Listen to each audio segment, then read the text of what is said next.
നമസ്കാരം. അപ്പം കൃഷികേട്ടൻ ഭയങ്കര വിജയമായിട്ട് ഓടിക്കൊണ്ടിരിക്കുകയാണ്. ഇപ്പം വിജയേട്ടൻ ഇതിന് ശേഷം ആദ്യമായിട്ടാണ് ഇപ്പൊ കാണുന്നത് തന്നെ പടം ഇറങ്ങിയതിനു ശേഷം.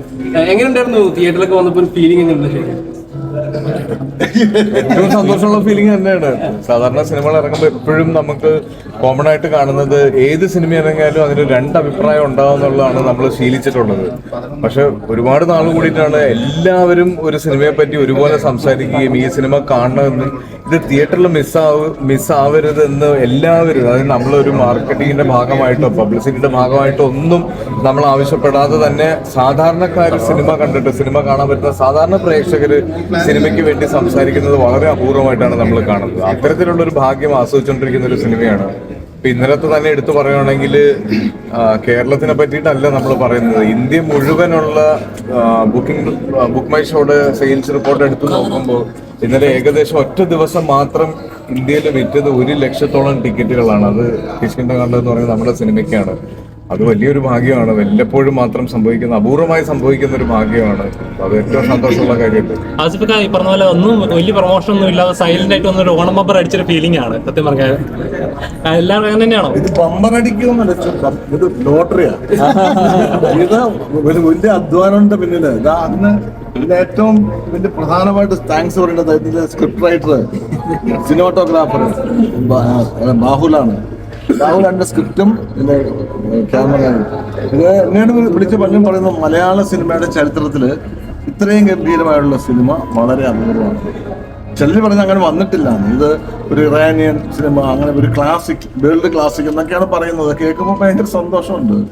പിന്നെ അതാ അങ്ങനെ പടത്തിന് വേണ്ടിയിട്ട് ഇത്തരം ഒരു സത്യം ഞാൻ ആദ്യം സ്ക്രിപ്റ്റ് വായിച്ചു. ഒരു പടം തുടങ്ങുന്നത് 2 വർഷം മുമ്പ് സ്ക്രിപ്റ്റ് വായിച്ചു. പക്ഷേ ഗംഭീര സ്ക്രിപ്റ്റാന്ന് എനിക്കറിയാം. പക്ഷെ ഇത് പ്രേക്ഷകൻ കാണൂ, വലിയ തമാശയില്ല, പാട്ടില്ല, ഡാൻസ് ഇല്ല, ഫൈറ്റ് ഇല്ല. പക്ഷെ അങ്ങനെയുള്ള സിനിമ വിജയിക്കും എന്നുള്ളതിന് ഏറ്റവും വലിയ ഉദാഹരണമാണ് ഈ സിനിമ. ഇതൊരു മലയാള സിനിമയുടെ ഒരു വലിയ മാറ്റമായിരിക്കും. ഇനിയും ഇതിന്റെ ചുവട് പിടിച്ച ഒരുപാട് നല്ല സിനിമകൾ വരും.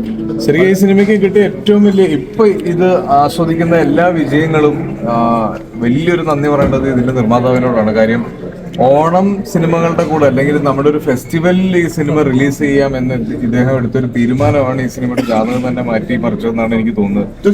അല്ലെങ്കിൽ ഈ സിനിമ ഒരു മികച്ച സിനിമയാണെന്നും ഇത് തിയേറ്ററിൽ കാണേണ്ട ഒരു സിനിമയാണെന്നും പലരും പറയുകയും സിനിമകളെ ഇഷ്ടപ്പെടുന്ന ഒരു വളരെ ചെറിയ കൂട്ടത്തിൽ മാത്രം ഒതുങ്ങി പോകേണ്ട ഒരു സിനിമയായിരുന്നു. പക്ഷെ ഇത് ഓണം പോലെ ഒരു ഫെസ്റ്റിവലിൽ ഈ സിനിമ റിലീസ് ചെയ്യാൻ ഇദ്ദേഹം കാണിച്ച ധൈര്യമാണ്.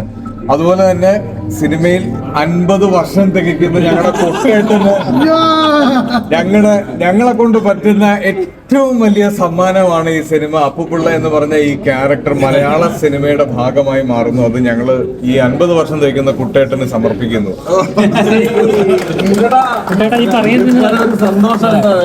എനിക്ക് എത്ര ഭയങ്കര സന്തോഷം. 26 സിനിമ എടുത്തെങ്കിലും കുട്ടേട്ടൻ നമ്മുടെ പടത്തിൽ അഭിനയിച്ചിട്ടില്ല.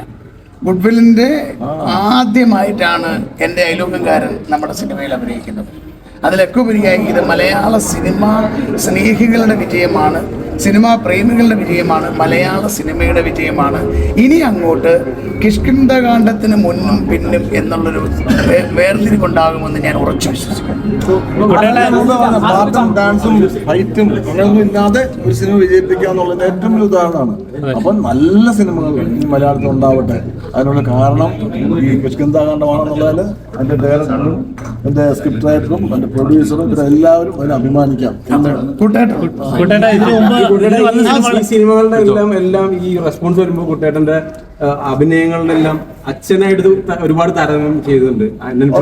പക്ഷെ ഞാൻ അങ്ങനെ അച്ഛനെ അങ്ങനെ എന്തെങ്കിലും റെഫറൻസ് ഒരിക്കലും ഞാൻ അങ്ങനെ ഒരു നടനെ അച്ഛനാണെങ്കിലും അച്ഛനാണ്, അച്ഛന്റെ മകനായിട്ട് പക്ഷെ ഞാൻ അനുകരിക്കാറില്ല മനഃപൂർവ്വം. പിന്നെ അച്ഛന്റെ മകൻ ഇവിടെ ചായ ഈ പറഞ്ഞ പോലെ എല്ലാവരും ഇതിനു മുമ്പ് പൂക്കാലത്തിന് പെർഫോമൻസ് എടുത്തു പറയായിരുന്നു. അതിനുശേഷം ഏറ്റവും കൂടുതൽ സ്റ്റേറ്റ് അവാർഡ് വരെ കിട്ടാൻ ചാൻസ് ഉണ്ടെന്ന് ആളുകൾ പറയുന്നു. അവാർഡ് ഇതല്ലേ ഏറ്റവും വലിയ അവാർഡ്. നിങ്ങളിങ്ങനെ വന്ന് ഇതിനെപ്പറ്റി നല്ലത് പറയുന്നു, അതാണ് ഏറ്റവും വലിയ അവാർഡ്. എന്നെ സംബന്ധിച്ച് ഞാൻ ഈ 45-50 വർഷമായി സിനിമയില്. ഇത് ജനങ്ങൾ എന്നെ ഇത്രയും നാൾ നിർത്തിയത് ഇദ്ദേഹമൊക്കെ വിളിക്കുന്നത് എന്തുകൊണ്ടാണ്? ഇപ്പൊ ഇത്രയും വർഷം ജനങ്ങൾ എന്നെ ഇഷ്ടപ്പെടുന്നതുകൊണ്ടല്ലേ.